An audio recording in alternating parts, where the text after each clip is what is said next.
நம்ம கௌதம் வாசுதேவனுடைய இயக்கத்துல மம்முக்காவுடைய நடிப்புல திரையரங்கில் ரிலீஸ் ஆயிருக்க Dominic and the ladies purse அப்படின்ற ஒரு மலையாள படத்துடைய தமிழ் ரிவ்யூ தான் இந்த வீடியோல பார்க்க போறோம். Dominic and the ladies purse இந்த திரைப்படத்துடைய கதை என்னன்னா, இந்த படத்துடைய ஹீரோவான மம்முக்கா பாத்தீங்கன்னா ஒரு ரிட்டையர்டு போலீஸ் ஆபீசர். அவர் இப்ப பிரைவேட் டிடெக்டிவ் ஏஜென்சி வச்சு நடத்திட்டு இருக்காப்ல.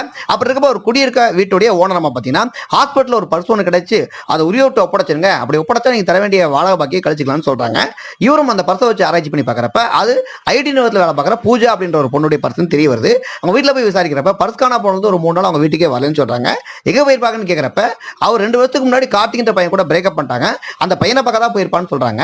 அந்த பையன் வீட்டில் போய் விசாரிச்சு பார்த்தா 2 வருஷமா அவர் வீட்டுக்கே வரலன்னு சொல்றாங்க. இப்போ அந்த கார்த்தி உயிரோட இருக்காரா இல்லையா, 2 வருஷத்துக்கு முன்னாடி மிஸ் ஆன கார்த்தி ஏன் பூஜா இப்ப தொலைவி போகணும், பூஜாக்கு இப்ப என்ன ஆச்சு அப்படின்ற அத்தனை கேள்விக்கும் பதிலா வந்திருக்க திரைப்படம் தான் டோமினிக் அண்ட் த லேடிஸ். இந்த படத்துடைய மிகப்பெரிய பிரச்சனை கண்டிப்பா இந்த படத்துடைய ஸ்டோரி அண்ட் நம்ம மொமக்கூடிய ஆக்டர் சொல்லி ஆகணும். மைனஸ்னா ஸ்கிரீன் பிளே கொஞ்சம் பெட்டரா பண்ணிருக்கலாம். இந்த Dominic and the ladies purse திரைப்படத்துக்கு எங்களோட 3 out of 5.